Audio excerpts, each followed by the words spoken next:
ఓ సూర్యం, నీకు ప్రమోషన్ వచ్చిందా? వచ్చింది సార్, కానీ వద్దన్నాను. ఏ?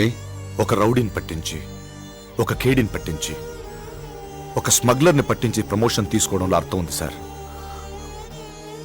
కానీ ఓ దేవుణ్ణి పట్టించి తీసుకోవాలనిపించలేదు సార్. అరే సూర్యం, నీ డ్యూటీ నువ్వు చేసావు. అందరూ నీలాగే సిన్సియర్గా డ్యూటీ చేస్తే ఈ ఠాగూర్కి కోర్టు మెట్లెక్కే అవసరం ఉండేది కాదు. నువ్విలాగే నిజాయితీని నమ్ముకో.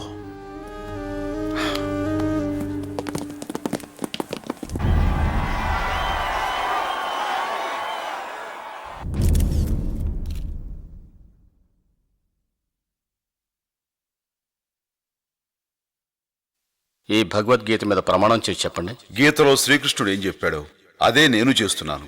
ఇంకా ఈ ప్రమాణాలు దేనికి సార్? అది కోర్టు ఆనవాయితీ. గీత మీద చేయటం మీకు ఇష్టం లేకపోతే మీ ఆత్మసాక్షిగానైనా ప్రమాణం చేయాలి. Thank you sir. నా ఆత్మసాక్షిగా చెప్తున్నాను. సొసైటీలో జరిగే అన్యాయాలు చూడలేకే ఏసీఎఫ్ని స్థాపించాను. ఆ సంస్థ చేసే పనులన్నిటికీ నేనే కర్త, కర్మ, క్రియ. ఠాగూర్ గారు, ఒక ముఖ్యమంత్రికి ఉన్నంత నెట్వర్క్ మీకుందని పోలీస్ డిపార్ట్మెంట్ చెబుతోంది. ఇంత మేధస్సు ఉండి, అంతమంది ఫాలోయర్స్ ఉండి ఈ మార్గాన్నే ఎందుకు ఎంచుకున్నారు? కొన్ని సంవత్సరాల క్రితం పేరు మోసిన క్రిమినల్ లాయర్ శేషగిరిరావు మిమ్మల్ని జూనియర్గా చేర్చుకోవడానికి 5,000 లంచం అడిగితే ఉన్న ఒక్క ఇల్లు అమ్మి లంచం ఇచ్చి కన్న కూతురి పెళ్లి చేయలేక కుమిలి చనిపోయారు మీ నాన్నగారు. మీ నాన్నగారి దుస్థితి ఏ తండ్రికి రాకూడదని ఈ మార్గం ఎన్నుకున్నాను. ఈ సంగతి మీకెలా తెలుసు? మీరే అన్నారు కదా సార్ ఈయనకి ముఖ్యమంత్రికి ఉన్నంత నెట్వర్క్ ఉందని. చూడండి మిస్టర్ రవీంద్రనాథ్ ఠాగూర్ గారు, ఆంధ్రప్రదేశ్లో ఎవరి చరిత్ర ఏమిటో తెలుసుకోగలిగిన మీకు లంచం తీసుకోవడం కంటే మర్డర్ చేయడం పెద్ద నేరం అని తెలియదా? లంచాలు తీసుకోవడం మీ దృష్టిలో పెద్ద నేరం కాకపోవచ్చు సుబ్బారావు గారు.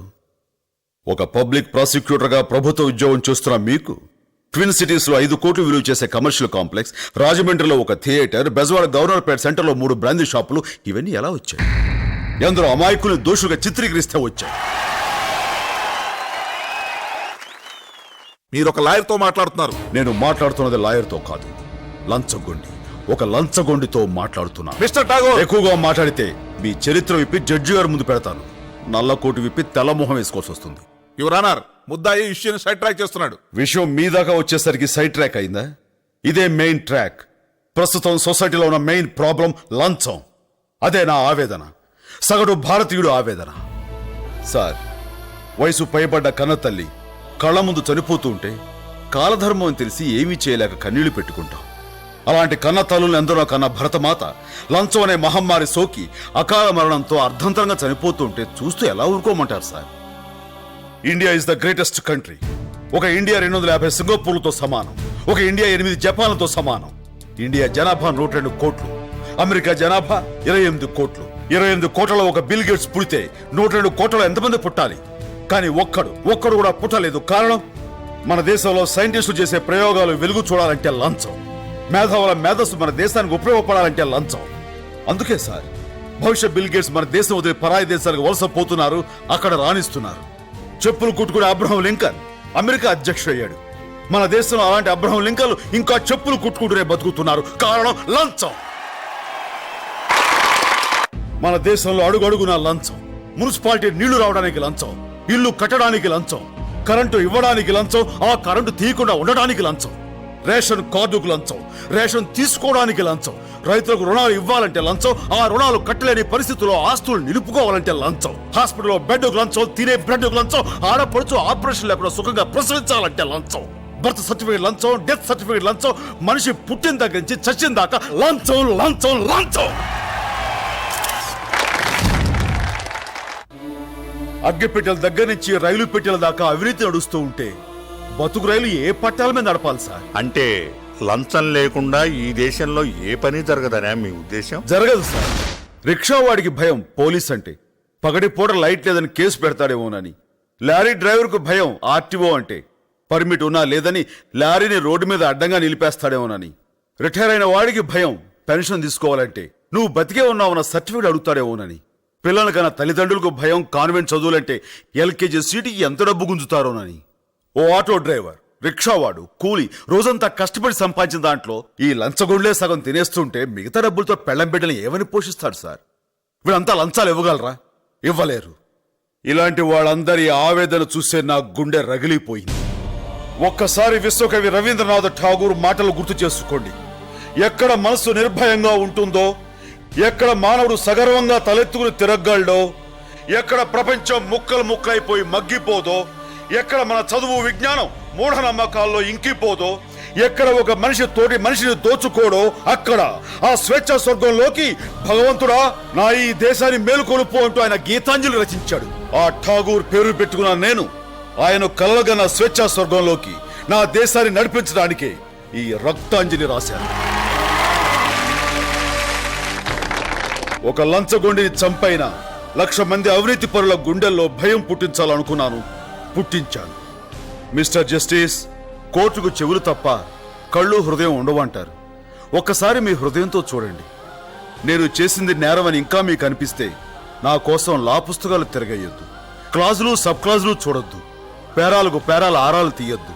నేరం ఒప్పుకుంటున్నాను గనక మీ తీర్పు ఉరిశిక్ష అయితే ఆనందంగా ఉరికమ్మం ఎక్కుతాను.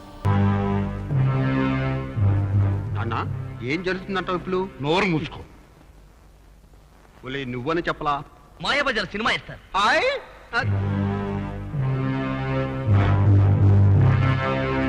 సో యువర్ ఆనర్, ప్రాసిక్యూషన్ వారు ప్రవేశపెట్టిన రుజువులు సాక్ష్యాలతో ఈ ప్రభాకరమే 15 సంవత్సరాల క్రితం తీహార్ జైలు నుంచి భాస్కరం అనే పేరుతో పారిపోయిన ఖైదీ అని రుజువైనది. ఇతని బుర్కా తొలగించడానికి నాకు సహకరించిన జర్నలిస్టు నా చెల్లెలు కుమారి రేఖను ప్రభాకరం నిర్బంధంలో పెట్టినట్టు కూడా క్యాసెట్ ద్వారా తేటతెల్లింది. కాబట్టి దోషిని తగు విధంగా శిక్షించి నా చెల్లికి రక్షణ కల్పించవలసిందిగా కోర్టు వారిని కోరుకుంటున్నాను. Thank you your honour. Any cross? Why not your honour? Tihar jail official ని క్రాస్ ఎగ్జామిన్ చేయడానికి అనుమతించండి. గ్రాంటెడ్. ఒలే వాళ్ళు కలకత్తా నుంచి వచ్చాలా? కాదు, కంకిపాడు నుంచి వచ్చా. మా అబ్బాయి నువ్వేగా? So you are the official from Tihar jail? जी हाँ, यस प्लीज। इस आदमी को आप पहचानते? हाँ हाँ बिल्कुल। 1974 में ये पुराना कैदी था, तिहाड़ जेल में था, जेल से भाग गया। भाग गया? नाम क्या था? केवी भास्कर। अच्छा, आप ऐसी ठहरिए। और कोई लोगों भी अंदर आ रहे हैं, गौर से देखिए। नितिन चक्रवर्ती,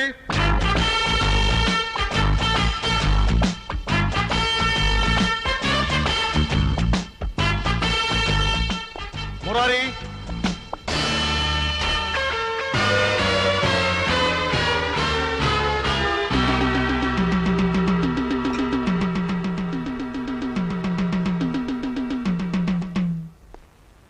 देख लिया आपने? बस है ना? अभी बोलिए, इसमें भास्कर कौन है?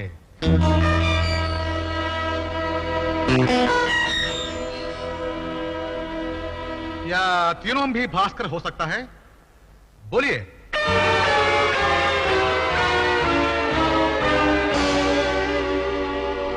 नजर लगता है जैसे చాలు जैसे చాలు యువర్ ఆనర్, జైలు నుంచి పారిపోయిన భాస్కర్ని పోలిన వ్యక్తులు ఇక్కడ ముగ్గురు ఉన్నారు.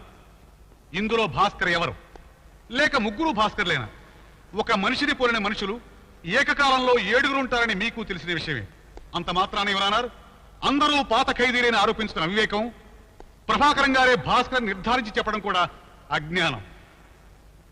ఆప్ జా సక్తే. शुक्रिया। మీరు కూడా వెళ్ళండి.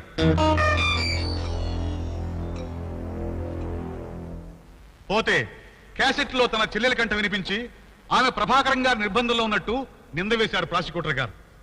మీరిప్పుడు ఒక యువతిని బోన్లోకి ప్రవేశపెట్టడానికి అనుమతించండి.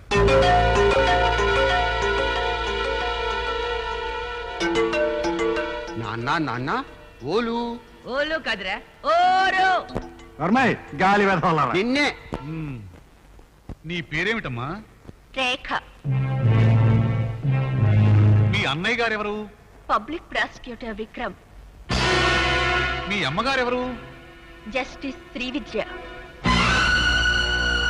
ఈ కంఠం మీ చెల్లెయ్య కంఠమే కదా ప్రాసిక్యూటర్ గారు. ఈ వ్యక్తిని నిక్షేపంగా మీతో మీ ఇంటికి తీసుకుపోండి.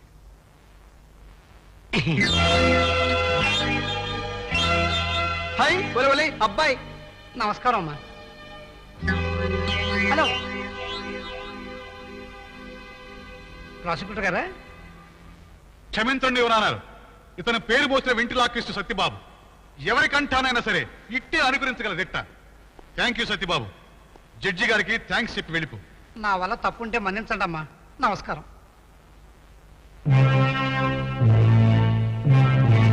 ఇలాంటి ఏ మిమిక్రీ ఆర్టిస్ట్ చేతైనా రికార్డు చేయించగల ఒక క్యాసెట్ ఆధారంతో కట్టుకథలు కల్పించి నా క్లయింట్ని అవమానించడం అన్యాయమని మనవి చేస్తున్నాను. కాగా ఇప్పుడు అసలు నిజాన్ని కోర్టు వారి సమక్షంలో బట్టబయలు చేస్తాను. ప్రాసిక్యూటర్ గారు గుండె దిటవు చేసుకోవాల్సిందిగా కోరుతున్నాను. ఇది మిమిక్రీ క్యాసెట్ కాదు యువరానా, జునైన్. కాదని ప్రాసిక్యూటర్ గారు నిరూపిస్తే నేను ఈ వృత్తినే విడిచిపెట్టి వెళ్ళిపోతాను. వినండి. అన్నయ్య, నన్ను క్షమించు. అన్వర్ భాష అనే యువకుడిని నేను ప్రేమించాను. నాకిప్పుడు 3వ నెల. మీకు ఈ విషయం తెలిస్తే నన్ను చంపేస్తారు. అందుకే భాషతో కలిసి ఈ ఊరు వదిలి వెళ్ళిపోతున్నాను. దయచేసి నన్ను వెతికే ప్రయత్నం చేయకండి. మీ చెల్లెలు రేఖ. నో, దట్స్ అ బ్లేటెంట్ లై. అన్ఫర్గివబుల్, అన్బిలీవబుల్, ఫ్యాబ్రికేటెడ్ లై. గొంతు చించుకుని ఎంత రిచా నిజం అబద్ధం కాదు ప్రాసిక్యూటర్ గారు. మీ చెల్లెలు ప్రభాకరం గారి నిర్బంధంలో లేదు. ఎవరో కుర్రాడి కవిల బంధంలో ఉంది.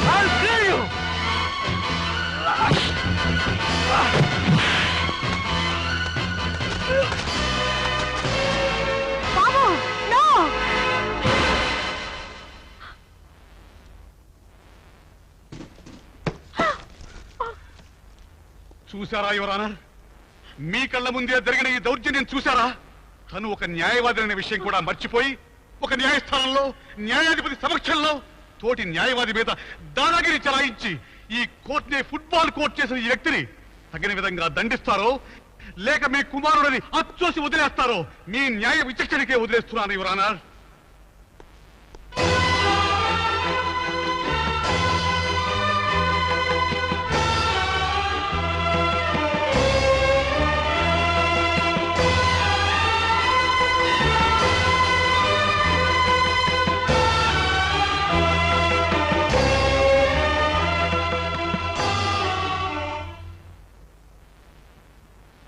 సరైన సాక్ష్యాలు లేని కారణంగా ప్రభాకరాన్ని విడుదల చేయడమైనది.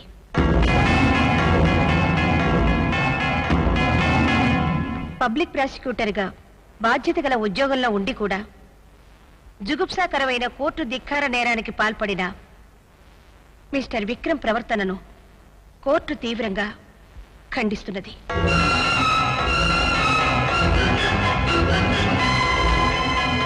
అతన్ని బార్ కౌన్సిల్ నుంచి 6 వారాలు బహిష్కరించడమైనది.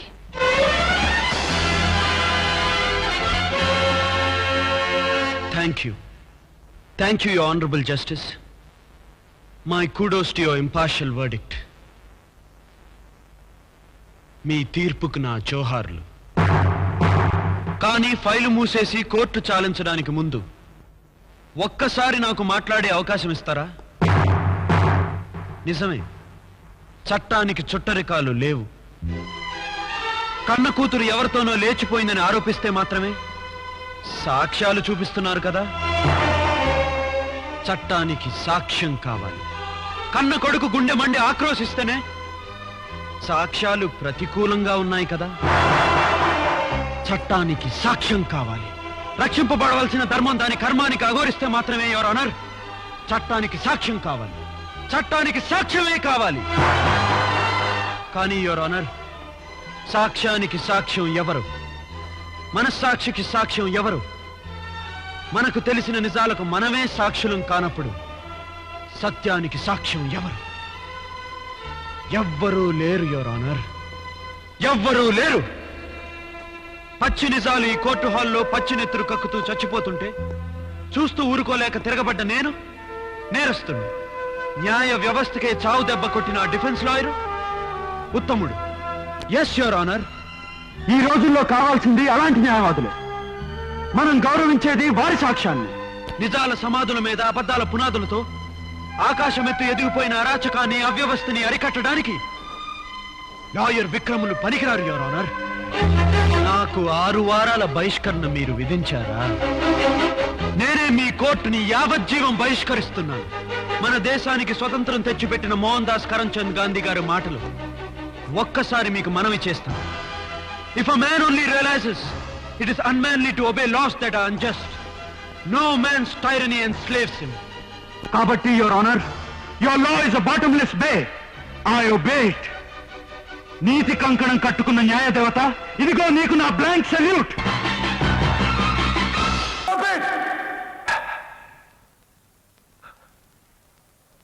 నన్ను బార్ అసోసియేషన్ నుంచి డిబార్ చేయాలా? నా లా డిగ్రీ రద్దు చేయాలా? నన్ను వృత్తి చేయాలా? ఎందుకు? ఏ సెక్షన్ ప్రకారం నన్ను నేరస్తుడి చేశారు? ఏ యాక్షన్ ప్రకారం నన్ను దోషిగా చూస్తున్నారు? నువ్వు శోభరాత్రిని హత్య చేశావు. నువ్వు పాలనని మర్డర్ చేశావు. నువ్వు దుర్గాని దారుణంగా చంపేశావు. ఒక పబ్లిక్ ప్రాసిక్యూటర్గా ఆ పాండుని, ఆ దుర్గాని నేను ఉరికమ్మ విగించడానికి ప్రయత్నం చేస్తే తప్పుడు సాక్ష్యాలతో వాడు తప్పుకున్నప్పుడు మీరు మాట్లాడలేదే? వాడు హంతకులని సాక్ష్యం చెప్పడానికి కోర్టు మెట్లకు వస్తున్న భారతిని కోర్టు ముందే చంపడానికి ప్రయత్నించినప్పుడు మీ గుండె స్పందించలేదే? నిస్సహాయంగా జడ్జి గారు రాజీనామా చేసినప్పుడు, నిర్దాక్షిణ్యంగా నా తమ్ముడిని చంపినప్పుడు, నా కొడుకుని నా కూతుర్ని చంపేశారని భగవద్గీత మీద ప్రమాణం చేయించే కోర్టు గుమ్మస్తా భగవంతుడి సాక్షిగా కోర్టు ముందే ఉరిపోసుకుని చచ్చిపోయినప్పుడు 2 నిమిషాలు మౌనం పాటించిన చేత కానీ మీరు ఇప్పుడు మీటింగ్ పెట్టి నన్ను ఉరి తీయమంటున్నారా? రౌడీని రౌడీ అని రాయడానికి పేపర్లకు ధైర్యం చాలని ఈ రోజుల్లో, గూండాని గూండాని చెప్పడానికి పోలీసులకు గుండె ధైర్యం చాలని ఈ రోజుల్లో, శిక్షించాల్సిన హంతకుల్ని రక్షించడానికి ప్రయత్నిస్తున్న ఇలాంటి లాయర్లున్న ఈ రోజుల్లో, రాజకీయ స్వార్థం కోసం రౌడీలను ఎమ్మెల్యేలని, ఎంపీలని, మేయర్లని చేస్తున్న ఈ రోజుల్లో ప్రజాస్వామ్యాన్ని ఎలా బ్రతికించాలి? హత్యలు చేసి ప్రజాస్వామ్యాన్ని బ్రతికిస్తావా? నేను ఆత్మరక్షణ చేసుకున్నానే గాని హత్యలు చేయలేదు. సోమరాత్రి నా ఆస్తిని ధ్వంసం చేసినప్పుడు చంపాను. జడ్జి గారి అమ్మాయిని పాండు మానభంగం చేయబోయినప్పుడు చంపాను. ఇవి 2 ఐపీసీ సెక్షన్ 100 ఎక్సెప్షన్ 1 ప్రకారమే జరిగాయనడానికి పోలీస్ డిపార్ట్మెంటే సాక్షి. దుర్గా నన్ను చంపబోయినప్పుడే నేను చంపాను అనడానికి రక్తసిక్తమైన నా ఈ శరీరమే సాక్షి. ఈ శరీరంలోంచి దూసుకుపోయిన బుల్లెట్లే సాక్షి. కానీ ఇవన్నీ నువ్వు ఇంటెన్షనల్ గా చేశావు. దానికి నీకు మరణశిక్ష పడవచ్చు. పడనివ్వండి. 40 లక్షల మంది ప్రజల్ని 4 రౌడీలు కత్తులతో భయపెట్టే సంస్కృతి మారిపోవడానికి, మీ ఆస్తి మీదకి వచ్చినా, మీ ఇంటి ఆడపడుచుల శీలం మీదకి వచ్చినా, మీ ప్రాణాలు తీయడానికి వచ్చినా వాళ్ళను మీరు చంపినా శిక్ష పడదు అనే న్యాయ సూత్రం జనానికి తెలియడం కోసం నేను చేసిన ఈ పనికి మీరు నన్ను ఉరి తీస్తే చిరునవ్వుతో ఉరి తాటికి ఉయ్యాలలూగిన భగత్ సింగ్ నవ్వుతాను. మరణశిక్ష విధిస్తే తుపాకీ గుండుకు గుండెనందించిన అల్లూరి సీతారామరాజు నవ్వుతాను. ధర్మో రక్షతి రక్షిత. ధర్మక్షేత్ర స్థాపనార్థం కురుక్షేత్రం చేసిన ఈ ప్రాణం జాతికి అంకితం.